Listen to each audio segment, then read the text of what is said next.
A 25-year-old man is out of jail at this hour, but likely to face consequences in a deadly collision at the Gateway to downtown Madison. Authorities say an 83-year-old Madison man was killed in that crash last week.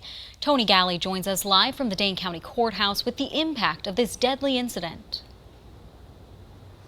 Caroline and Brandon, a public records show that 83-year-old victim is a 1966 graduate of UW Law School. And even though the other person involved in this collision between a car and an SUV, 25-year-old Alec Young, faced no criminal charges today, a prosecutor says those charges could be coming. Now, Young was led into a Dane County courtroom today in a wheelchair and a leg cast.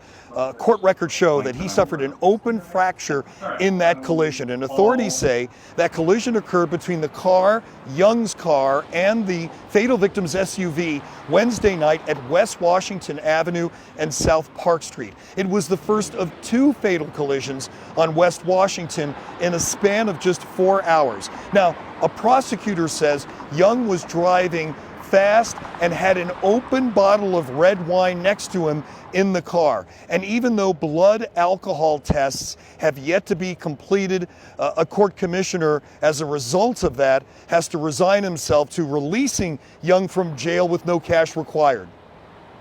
There's also a public safety assessment. It recommends cash bail. Well, I think despite what the PSA recommends, and despite the fact that this would be an Act 3 case, because the state's not going to be prepared for at least a couple of weeks, I'm pretty much left with only an option of a signature bond at this point.